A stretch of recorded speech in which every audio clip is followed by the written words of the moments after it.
I was the alpha's daughter. My brother was the leader of our little pack of friends. I started tattooing around 15 years old in Colt, and I would be 18 here soon. I was on my last session with Jacob, who was leaning back in the chair as I finished setting everything up when my brother came in. "You skipped the last hour?" Colt asked me, rolling my eyes. I leaned over and started working on Jacob. "Ice?" I asked a question. Colt sat down. "I heard you." I didn't want to go, dripping my tool into the blue ink. I kept going. "Why not? Something happens." Colt's voice became dangerous. Thankfully, the door opened and Emmy walked in. Jacob had a crush on her, but she denied him so often that he would go out with these other girls to make her jealous. However, all it did was repulse her. I gave her a grateful nod. She was one of the best female warriors under me. "How's it going?" "Just finishing up this tattoo," I said with a smile. "That looks amazing." Emmy looked at it. The bell rang again. This time, the person entering was someone from another pack. "Hello. I heard this was the place to go for a tattoo." I looked at him and nodded. It was his jeans that caught my attention. I was hoping to get a piece like this. He pulled out a massive drawing. "Where do you want it?" I asked. It was a whole mural of a wolf howling at the moon. My back. I wanted to cover the whole thing. "What is your name?" Colt asked. The stranger looked over at him. "Name is Alec, son of Alpha Mark from the Dark Moon Pack." He walked over to shake Colt's hand. Colt stood up. I got a little nervous, as Colt doesn't have the best reputation.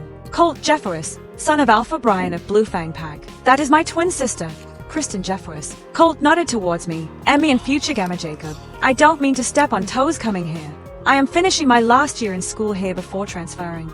I couldn't stop myself. "Transferring where?" Colt shot me a look, but I ignored him. Alec gave me a half smile. "More training. Do you have references?" Alec asked, rolling my eyes.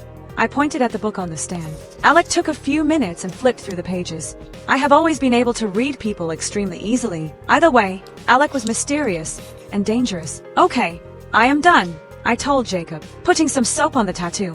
I washed it before cleaning it off and applying a healing tape. I knew they had to leave, but I could tell Colt didn't want to leave me alone with Alec. "I'm fine, bro," I said in the mind link. "I don't trust him. Emmy will be with me and Dad will teach you a lesson if you are late again."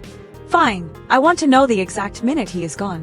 It was a command, but we both knew that didn't work on me. "Yes, sir," I said sarcastically. The boys got up and headed towards the door.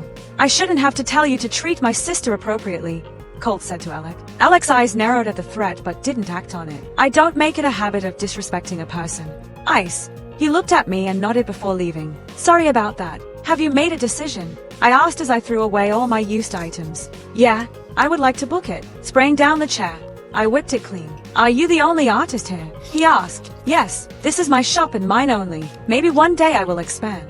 Flipping open my calendar, I saw I had an opening tomorrow. "I can do tomorrow at 4 p.m. We will see how much you can sit through and go from there in future appointments." "Okay, then. See you tomorrow." Alec headed towards the door.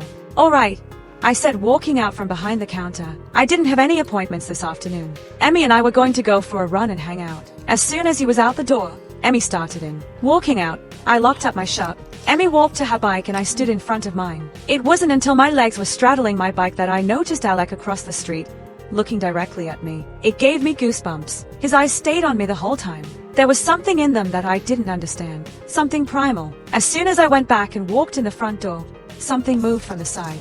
Thump! The sting of a hand hitting across my face caused my head to whip to the right. I was caught so off guard that I staggered a little. "How dare you disrespect me!" Luna shrieked. Pure hatred filled my eyes as I looked at my stepmother. I wasn't sure what came over me as I walked up to her and returned the hit. However, mine was more powerful and she fell to the floor crying. "What is going in here?" Dad roared. I knew I was in trouble, but I didn't regret it.